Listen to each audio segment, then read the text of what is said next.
भीष्म प्रतिज्ञा। एक बार हस्तिनापुर के महाराज प्रतीत गंगा के किनारे तपस्या कर रहे थे। उनके रूप सौंदर्य से मोहित होकर देवी गंगा उनकी दाहिनी जांघ पर आकर बैठ गई। महाराज यह देखकर आश्चर्य में पड़ गए। तब गंगा ने कहा, हे राजन, मैं जहनु ऋषि की पुत्री गंगा हूँ और आपसे विवाह करने की अभिलाषा लेकर आपके पास आई हूँ। इस पर महाराज प्रतीप बोले, गंगे, तुम मेरी दाहिनी जांघ पर बैठी हो, पत्नी को तो वामांगी होना चाहिए। दाहिनी जांघ पर तो पुत्र का प्रतीक है, अतः मैं तुम्हें अपने पुत्र वधू के रूप में स्वीकार करता हूँ। यह सुनकर गंगा वहां से चली गई। अब महाराज प्रतीप ने पुत्र प्राप्ति के लिए घोर तप करना आरंभ कर दिया।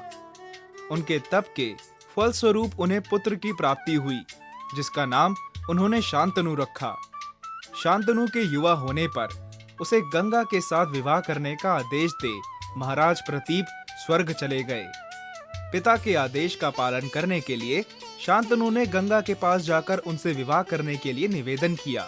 गंगा बोली, राजन, मैं आपके साथ विवाह तो कर सकती हूँ, किंतु आपको वचन देना होगा कि आप मेरे किसी भी कार्य में हस्तक्षेप नहीं करेंगे। शांतनु ने गंगा के कहे अनुसार वचन देकर उनसे विवाह कर लिया। गंगा के गर्भ से महाराज शांतनु के 8 पुत्र हुए, जिनमें से 7 को गंगा ने गंगा नदी में ले जाकर बहा दिया और अपने दिए हुए वचन में बंधे होने के कारण महाराज शांतनु कुछ बोल ना सके। जब गंगा का 8वां पुत्र हुआ और वह उसे भी नदी में बहाने के लिए ले जाने लगी, तो राजा शांतनु से रहा ना गया और वह बोले, गंगे, तुमने मेरे 7 पुत्रों को नदी में बहा दिया, किंतु अपनी प्रतिज्ञा के अनुसार मैंने कुछ न कहा। अब तुम मेरे इस 8वें पुत्र को भी बहाने जा रही हो। मैं तुमसे प्रार्थना करता हूँ कि कृपा करके इसे नदी में मत बहाओ। यह सुनकर गंगा ने कहा, राजन, आपने अपनी प्रतिज्ञा भंग कर दी है, इसलिए अब मैं आपके पास नहीं रह सकती। इतना कहकर गंगा अपने पुत्र के साथ अंतर्ध्यान हो गई। तत्पश्चात महाराज शांतनु ने 36 वर्ष ब्रह्मचर्य व्रत धारण करके व्यतीत कर दिए। फिर एक दिन उन्होंने गंगा के किनारे जाकर गंगा से कहा, गंगे, आज मेरी इच्छा उस बालक को देखने की हो रही है जिसे तुम अपने साथ ले गई थी। गंगा एक सुंदर स्त्री के रूप में उस बालक के साथ प्रकट हो गई और बोली, राजन, ये आपका पुत्र है तथा इसका नाम देवव्रत है। इसे ग्रहण करो। यह पराक्रमी होने के साथ विद्वान भी होगा।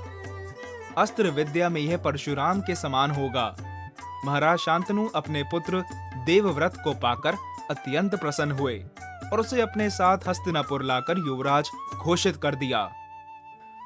एक दिन महाराज शांतनु यमुना के तट पर घूम रहे थे कि उन्हें नदी में नाव चलाते हुए एक सुंदर कन्या दृष्टिगत हुई। उसके अंग अंग से सुगंध निकल रही थी। महाराज ने उस कन्या से पूछा, हे देवी, तुम कौन हो? कन्या ने बताया, महाराज, मेरा नाम सत्यवती है और मैं निषाद कन्या हूँ। महाराज उसके रूप यौवन पर रीझ कर तत्काल उसके पिता के पास पहुंचे और सत्यवती के साथ अपने विवाह का प्रस्ताव किया।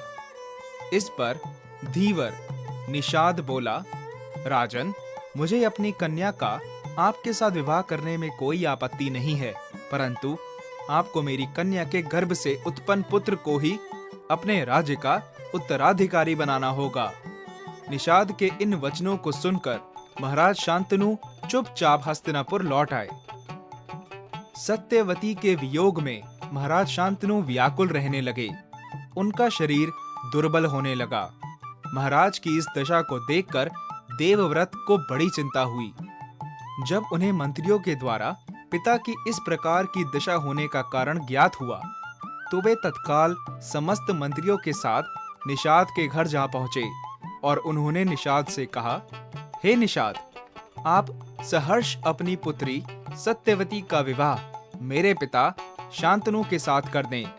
मैं आपको वचन देता हूँ कि आपकी पुत्री के गर्भ से जो बालक जन्म लेगा वही राज्य का उत्तराधिकारी होगा। कालांतर में मेरी कोई संतान आपकी पुत्री के संतान का अधिकार छीन ना पाए। इस कारण से मैं प्रतिज्ञा करता हूँ कि मैं आजन्म अविवाहित रहूंगा। उनकी इस प्रतिज्ञा को सुनकर निषाद ने हाथ जोड़कर कहा, हे देवव्रत, आपकी यह प्रतिज्ञा अभूतपूर्व है। इतना कहकर निषाद ने तत्काल अपनी पुत्री सत्यवती को देवव्रत तथा उनके मंत्रियों के साथ हस्तिनापुर भेज दिया। देवव्रत ने अपनी माता सत्यवती को लाकर अपने पिता शांतनु को सौंप दिया।